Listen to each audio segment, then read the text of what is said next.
Olá, boa tarde. Mais uma vez trazer um vídeo aqui sobre a mensagem do Senhor.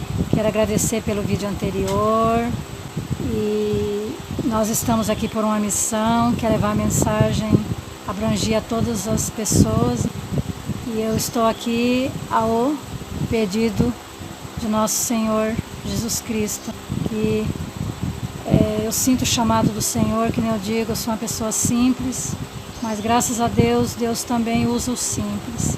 Então eu estou aqui trazendo a mensagem do Senhor e vamos ali para Hebreus 12, verso 14, que diz assim, ó: segue a paz com todos e a santificação, sem a qual ninguém verá ao Senhor. Tem um probleminha aqui. Segue a paz com todos, está relacionado com pessoas. Pessoas que eu gosto e pessoas que eu não gosto. Se eu não estiver bem com todos, tá um problema aí, né? Aí depois vem a palavra do Senhor e diz: e a santificação sem a qual ninguém verá ao Senhor. Nós precisamos urgentemente de uma mudança, amados. Nós precisamos urgentemente de uma experiência real com Deus, porque o padrão de Deus é a santidade. E já ouvi pessoas dizerem: somos pecadores e tudo bom, tá tudo certo. E isso me confortava de alguma forma, porque se é assim, né, então Deus vai entender. Mas amados, não é bem assim. Deus tem um padrão e o padrão é santidade. Corremos um grande risco de naquele dia, estar frente a Jesus e dizer: Senhor, mas eu estive, nos cultos, colaborei com a igreja, fiz isso, fiz aquilo, Senhor. Mas Jesus vai dizer: não vos conheço, que praticais a iniquidade e o pecado. Por quê? Porque não atingiu o padrão do Senhor, que é o quê? A santidade. Quando eu olho para mim, é um contraste muito grande. Mas eu vou pelo que diz o texto. E se o texto está dizendo de santidade, é porque nós podemos ser santos. Porque quem coloca em nós o querer e efetuar é Deus. Nós não conseguimos se mover para nada. Quando Adão e Eva pecou, quem que correu atrás deles? Foi Deus. Então é Deus que corre atrás de nós, é Deus que nos chama para sermos santos. E nós precisamos de uma experiência real com Deus. Essa experiência vai nos levar a apaixonar por Deus, por Jesus, aonde nós vamos se apaixonar por Ele. Vocês já conheceu ou já viveu essa experiência de se apaixonar por alguém? Como que um apaixonado age? Faz de tudo por outra pessoa, não é verdade? Tudo. E tudo que faz está lembrando da pessoa, está comendo a comida ali, está vendo a pessoa, no trabalho está pensando na pessoa, está fazendo uma coisa pensando na pessoa e quer fazer a pessoa feliz. Então essa experiência que nós precisamos ter com o nosso Jesus. Porque quando nós tivermos essa experiência com Jesus, ninguém mais vai precisar nos empurrar para fazer o trabalho missionário, para fazer o trabalho da igreja, se envolver na causa do Senhor, porque nós vamos ter prazer de fazer algo que agrada ao Senhor. 1 Pedro 1:15, 16. 1 Pedro 1:15 e 16 diz assim, pelo contrário, segundo é santo aquele que vos chamou, tornai-vos santos também, vós mesmos em todo o seu procedimento. Aqui está dizendo a palavra do Senhor, que Ele nos chama do jeito que nós mas Ele espera de nós um procedimento diferente. Que procedimento? De se colocar à vontade do Senhor, de abrir o coração e permitir que Ele faça algo extraordinário na nossa vida. Quando eu vejo pela palavra de Deus aqueles homens maravilhosos, poderosos homens, santos lá dos patriarcas do passado, Paulo, Daniel, José, Abraão, grandes homens de Deus, que não temia nem a morte, porque eles conheciam a Jesus, eles amavam a Jesus e eles não temiam o que poderia acontecer com eles. E é isso que Deus, Ele quer de nós hoje, amados. Porque quando nós conhecermos a Jesus de verdade, nós não vai mais ficar dependente de bons sermões, de boas músicas, de um ambiente que nos traga tudo de bom para nós. Porque nós vivemos, amados, numa situação rotineira do dia a dia. Estamos numa geração do eu acho, do eu prefiro, e não aceita a autoridade de Deus e acha que do jeito que pensa e do jeito que prefere Deus vai aceitar. Deus não vai aceitar, amados, porque Deus tem um padrão para a nossa vida e esse padrão é a santidade. Seja santo como eu sou santo. E essa geração do eu acho, eu prefiro, que vem acima de Deus. E Deus é quando eu estou na cama com câncer e não tem mais recurso, né? Já procurou tudo, já fez tudo que podia fazer e não tem mais jeito. Aí entra Deus. Então essa é a situação que nós estamos. Quando a vida não vale mais nada, aí nós procuramos a Deus. E por que não buscarmos a Deus, abrir o nosso coração para Deus quando estamos bem, para que nós podemos ser grande instrumento na mão do Senhor? E qual é o maior inimigo da santidade? Vamos ali em 1 João 2, verso 15. Não ameis o mundo e nem as coisas que há no mundo. Se alguém amar o mundo, o amor do Pai não está nele. Amados do céu, o mundo hoje está nos absorvendo, né?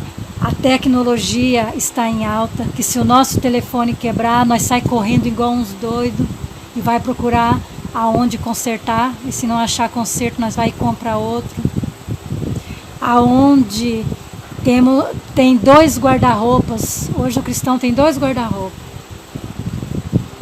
Um para a igreja e outro para o dia a dia. E achamos normal. Aonde nós comemos igual o povo do mundo, as pessoas do mundo. Colocamos lixo dentro do nosso corpo, que é o templo do Espírito Santo, que está lá em 1 Coríntios. E nós achamos que é normal. Não está tendo mais diferença entre cristão e as pessoas do mundo. E nós estamos querendo convencer as pessoas a conhecer esse Deus, se nós estamos nessa situação que nós estamos sem poder do Senhor na nossa vida. É isso que nós precisamos urgentemente buscar, esse poder de Deus na nossa vida, amados. Não aceitar a nossa vida do jeito que ela está, buscar desesperadamente a bondade de Deus para a nossa vida, porque Ele quer nos dar esse poder. Mas nós gostamos das coisas do mundo e isso traz inimizade, porque a palavra do Senhor acabou de dizer, né? Que o Pai não está em quem ama o mundo. Então não tem como nós servir 2 senhores. Um vai ter que sair da área, não tem jeito. E como que está hoje o cristianismo? Aonde a letra fala de Jesus e o som de rap, rock, samba, lenta, e não sabemos mais o que é certo e errado, aonde tem os a favores e os contra, e quem dá risada e gargalhada com isso é Satanás, porque nós não estamos mais sabendo mais o que é certo e errado, porque nós estamos correndo atrás do vento, nós não temos mais tempo para estudar a palavra do Senhor, de entender o que Ele quer para a nossa vida, porque temos que trabalhar muito para comprar um sofá novo, uma casa nova, tanta coisa que esse mundo nos oferece, que nos fascina e nós queremos para a nossa vida, para viver confortavelmente. E isso nós não sabemos daí o que Deus quer para a nossa vida. Aí nós ouvimos o que o meu padre disse, o que o meu pastor disse, o que a missionária disse, o que o outro fulano disse. E nós não sabemos, pela palavra do Senhor, o que Ele quer realmente para a nossa vida. E nós ficamos perdidos sem saber o que fazer, né? Então, não tem mais diferença, né, entre o povo. E a santidade e a oração estão interligados um com o outro. E Deus, Ele tem um padrão para oração, que está lá em Mateus 6, verso 6, aonde fala: entra no seu quarto, feche a porta, e ali nós ter um tempo, né, ter esse tempo com o Senhor, falar com Deus, ouvir o que Ele tem para nos dizer, porque Deus tem algo para nos dizer através da nossa mente, amados, porque o Espírito Santo trabalha na nossa mente e Ele quer falar conosco, mas para isso nós temos que ter tempo com Ele. E qual é o padrão do Senhor que está ali em Mateus 6, verso 9 seguindo? Só não vou ler para não ficar extenso o vídeo. Aonde o padrão: 1, adoração. 2, submissão. 3, confissão. Petição e gratidão, né? Então, porque hoje, por que eu quero entrar nesse detalhe? Porque hoje está assim, amados. Muitas das vezes nós oramos para o Senhor e só sabemos pedir. Por quê? Porque nós não temos tempo para estudar a palavra do Senhor e nós não sabemos nem o que nós vai falar com o Senhor. E daí nós fica só pedindo, né? Fica meio perdido. Então, a adoração, o padrão do Senhor, a primeira oração, né? Quando nós falamos com o Senhor, a adoração, exaltar o nome do Senhor, né? O Deus Todo-Poderoso, Criador do céu, da terra e de tudo que há. Um Deus, né, maravilhoso, que não tem palavras para dizer. Tudo que diz não é o suficiente, né? Esse é o nosso Deus. Submissão é nós se submeter a Deus, porque nós somos pó, reconhecer o que nós perante a face do grande eu sou, o nosso Deus Todo-Poderoso. A confissão, né, é nós confessarmos o nosso pecado e dar nome aos nossos pecados a Deus, né? Não, Senhor, perdoe meu pecado embaciada, não, dar nome para eles. E também, amados, nós não esquecermos, pedir perdão para Deus também dos pecadinhos que nós consideramos pecadinhos, mas que vai tirar muitos do céu, porque não confessa. E se nós não confessamos os nossos pecados, os pecados não é perdoado, porque nós consideramos pecadinhos e chegamos até a esquecer, né?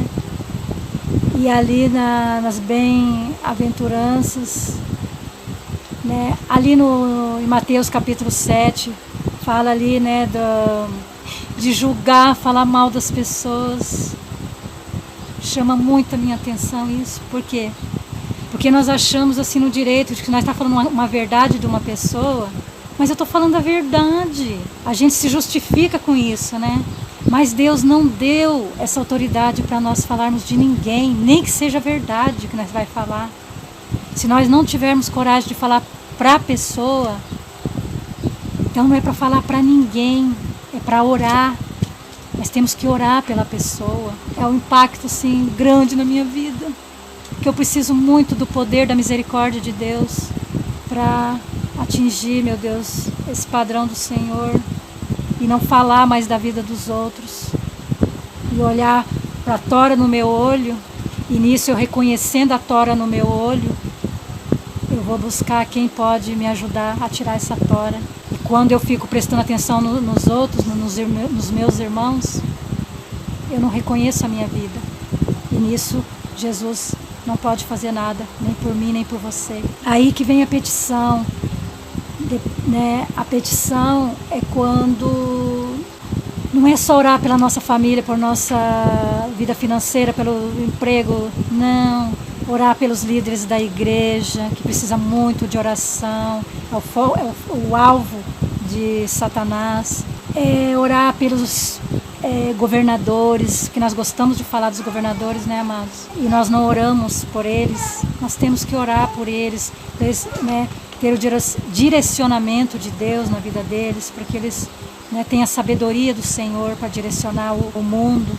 Apesar que primeiro é pedir pela nossa vida, né?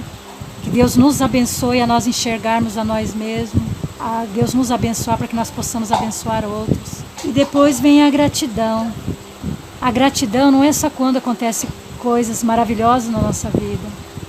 Só de nós acordarmos de manhã, de nós ver a luz do sol, de nós ver a nossa família, de nós ter mais um dia de oportunidade que Deus está nos dando. Isso é a maior dádiva que nós podemos ter na vida, porque nós temos oportunidade, amados. Nós temos oportunidade de mudar essa situação que nós estamos e ser o padrão que Deus quer que nós sejamos. Isso é a maior dádiva que nós podemos ter, mas Deus dá muito mais que isso, né? Deus nos dá saúde, nos dá o alimento, né? Cuida de nós, nos livra do mal. Então, ser grato a Deus, mas tanto na alegria quanto na tristeza também, é ser grato em tudo. Porque muitas das vezes nós sentimos enfadados, porque nós reclamamos muito e somos gratos muito pouco. E quanto mais nós reclamamos, mais nós sentimos enfadados. Quanto mais gratidão nós temos, mais alegria, mais leveza nós sentimos. Então, esse padrão, amados, que Deus almeja para a nossa vida, a oração e o estudo da palavra do Senhor. E pela graça de Deus, por sua bondade, nós vai almejar esse padrão, amados. Mas para isso nós temos que estar ligados com Deus, para que Ele muda o nosso pensamento, a nossa vida. E nós almejamos algo maior que esse mundo falido. Amém, amados? Que Deus nos abençoe, em nome de Jesus.